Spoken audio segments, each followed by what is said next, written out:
All right, so we're back and ready to jump into some more Spinoza. Part 2 of the ethics. Yeah, on the nature and origin of the mind. At least that's how Els translated it. Right. So, maybe not typical light reading. But Okay. Spinoza had some pretty wild ideas, even for the 1600s. I mean, we're talking about a guy who basically said, forget the personal God. Right. God is thought, like the essence of thinking itself. It was a pretty radical departure. I mean, he was challenging those conventional ideas of God Yeah. as this separate being who just kind of created the universe and stepped back. Spinoza was saying, no, God is deeply intertwined with everything, including our own minds. So it's like our thoughts are just tiny ripples in this giant ocean. But God's infinite intellect. I like that, the ocean analogy. Yeah. Because it really gets at that idea of everything being connected. Yeah. Like, those waves are modifications of the ocean. Our minds are modifications of God's substance. Okay, that makes sense. But then how does the whole mind-body thing fit into this? Because we always hear about how Spinoza saw those as connected too, right? Absolutely. Yeah. And it's a really key part of his philosophy. He saw mind and body as two sides of the same coin. Not separate entities, but expressions of the same substance through different attributes. So one substance, but viewed through like the lens of thought on one hand and physical stuff on the other. Yeah, thought and extension. It's called the concept of parallelism. Like, imagine a coin spinning in the air. You see either heads or tails, depending on how we look at it. But it's still just one coin. Exactly. And changes in the body are mirrored in the mind and vice versa. They're inherently linked. Okay, so that makes sense. But then how much agency do we have in all this? Because Spinoza also talks about ideas being active forces shaping our perception. Right. He makes a distinction between what he calls adequate and inadequate ideas. Okay. And this comes down to the idea that we only truly know our own body's modifications. Meaning, we can feel a sensation or have a thought, but we don't directly experience the thing in the outside world causing that sensation or thought. So you're saying our understanding is based on limited information. Exactly. Think about it like this. You see a shadow and immediately assume it's a person. Right. Until you get closer. Right, and you realize, oh, it's a tree. It's a tree. Yeah, that initial perception was an inadequate idea. Okay. Because it was based on incomplete information. So we're constantly forming these ideas based on our senses, but those senses can be misleading. Yes. And that's where Spinoza says reason and intuition become crucial. Because they can lead us toward those adequate ideals. What exactly did Spinoza mean by reason and intuition? Well, he actually outlined 3 kinds of knowledge. So there's the knowledge from the mere suggestion of experience, which is often where those errors creep in. Right, like the shadow being a person. Exactly. And then there's reason, where we use logic and adequate ideas to get at the truth, like what we do in science or math. Okay, so that's about using our brains to figure things out. Yeah, going beyond just our immediate sensory experiences. And then the third kind, the highest kind of knowledge, according to Spinoza, is intuition. And that one's always been a bit trickier for me to wrap my head around. It's a bit harder to pin down, but you can think of it as that immediate grasp of truth, like a sudden aha moment where something just clicks into place. Like when you suddenly understand a complex concept or see the solution to a problem you've been struggling with. He uses the example of finding the 4th proportional number. Okay. So say you have 2, 4, and 6, and you're trying to figure out what number comes next in that sequence, maintaining those same proportions. Okay. Now, someone might rely on memorized rules. Maybe they multiply 6 by 4 and then divide by 2. That's knowledge from experience, but it's not necessarily the most reliable. Someone else might use the principles of proportion, setting up an equation to figure out the answer. That's knowledge through reason. Okay. But then some people, without doing any calculations, they might just see that the answer is 12. They just know it. Yeah, that's intuition. It's like they've grasped the underlying relationship so completely that the answer becomes self-evident. Okay, so different ways of arriving at the same answer, but some offer a greater degree of certainty or clarity, maybe. Exactly.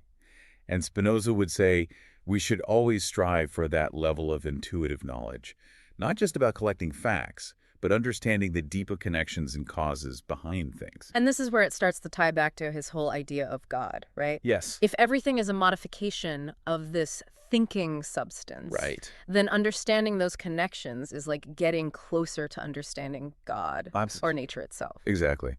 And that brings us to another potentially mind-bending idea and Spinoza's view on free will. Okay, here we go. This is the one I've been waiting for. He argued that our choices are actually determined by a chain of causes, rooted in our past experiences and the structure of the universe. Wait, so you're saying even that seemingly random memory that just popped into my head was predetermined? Well, That's kind of wild. it's definitely a challenging concept to grasp, but think about it this way. If you could trace back every thought, every experience that led to that specific memory surfacing, you might see all these connections you never even realized were there. Okay. And rather than feeling like a lack of control, maybe this encourages us to be more aware of how our past is always shaping our present. So instead of feeling trapped by fate, we gain a different kind of freedom through understanding those influences. Exactly. It's a shift in perspective. And I think that's what makes Spinoza's work so enduring. These ideas about God, mind, body, free will. Yeah. They might have seemed radical in the 17th century, but they still resonate today. They really do, especially now when we're constantly bombarded with information, conflicting opinions. Absolutely. It's more important than ever to be able to think critically, to dig deeper, question our assumptions. Yeah, Spinoza was all about that. Yeah. Not taking things at face value. And that's a good place to pause, I think. We've covered a lot of ground. God as thinking substance, the interconnectedness of mind and body, the power of ideas, and even got a little taste of controversy with the free will discussion. But we're just getting started. We are. Next time, we're going to dive into how Spinoza saw imagination shaping our understanding of these big abstract concepts like being thing. He had some fascinating ideas about how the limitations of our imagination actually contribute to the formation of these concepts. Okay, now that's something I'm definitely going to need to hear more about. It's a really intriguing part of his philosophy. Yeah, can't wait. Okay, so last time we ended on this idea that our imaginations play a role in how we understand these big abstract concepts. I'm ready to hear more about that. Well, Spinoza had this really fascinating idea that, in a way, our imaginations are kind of limited. Limited? Yeah, he argued that our human bodies, they can only handle so many distinct images at once. Okay. And this limitation, as strange as it sounds, it really impacts how we form these, like, ultimate abstract ideas. So when you say images, are we talking about mental pictures? Like, there's a limit to how much our minds can actually visualize. Exactly. Think of it like your mind has this capacity, right? Yeah. For holding these clear, separate mental snapshots. Okay. But if you try to cram in too many, it's like they start to blur together, you know? I can see that. It's like when I have too many tabs open on my computer, things get jumbled. I can't even remember what I was working on. Yeah, I think we've all been there. And Spinoza believed this happens on a conceptual level, too. When we're bombarded with a ton of images, let's say, of all these different people we've met, our minds try to, like, simplify things by focusing on what they all have in common. So instead of remembering every single detail of each person, we create this general idea of man and lose all the specifics. Precisely. It's like we form this composite image based on the commonalities. But here's the thing. Everyone's experience is different. Right. So your idea of man might be totally different from mine. Like, maybe yours is built on the scientists you admire, and mine is more influenced by musicians, or something like that. So we're all working with different mental building blocks. No wonder there's so much disagreement, especially in philosophy, when we're trying to define these big concepts. Exactly. We're trying to build this tower, but with mismatched bricks. And Spinoza takes this idea even further. He argues that terms like being and thing, those ultimate abstract notions, they come about when our imagination hits its limit. When we're trying to grasp too much at once. Exactly. When we try to hold all those images in our minds at the same time, they kind of melt into this single, undifferentiated concept. We lose sight of the specifics, and we're left with just this hazy sense of somethingness. It's like our brains are hitting the overload button and just lump everything together into one giant hazy category. Perfect analogy. And Spinoza saw this as like the root of a lot of confusion. We mistake these hazy general notions for clear, distinct ideas about reality. Okay, that makes sense. But without those clear and distinct ideas, we're just setting ourselves up for all sorts of errors, in how we understand the world. So how do we escape that trap? How do we move beyond these vague notions and actually get to, like, real knowledge? That's where those three kinds of knowledge come back into play. We talked about them before, remember? Knowledge from the mere suggestion of experience, which is often misleading. Yeah, like the shadow we mistake for a person. Our senses deceive us. Exactly. And then there's reason, which is about using logic, you know, Hmm. adequate ideas to figure things out, like in math or science. So it's about moving beyond just what we see and feel and using our intellect to really understand things. Yeah, precisely. And then finally, that highest form of knowledge, according to Spinoza, yeah, yeah, intuition, which is always a little hard to describe. Right. But it's that direct grasp of truth, that aha moment, where something just becomes undeniably clear. But isn't that aha moment still based on some knowledge we already have? Like, how's it different from just suddenly understanding something through reasoning? That's a great question. It's subtle, but think about it this way. With reasoning, we're kind of piecing together information step by step, Right. like solving a complex equation. But with intuition, it's as though we're grasping the entire equation at once. Hmm. We're seeing the solution inherently. And remember, Spinoza thought we have the most complete knowledge when we have an adequate idea of something. Yeah. So maybe intuition is a way of getting at that complete idea. Wow, okay. It's like instead of getting lost in all the individual trees, you're suddenly seeing the whole forest. Exactly. And remember that example of finding the fourth proportional number? Yeah. That was Spinoza's way of illustrating those different types of knowledge. Right. 2, 4, and 6. And we're trying to figure out what number comes next.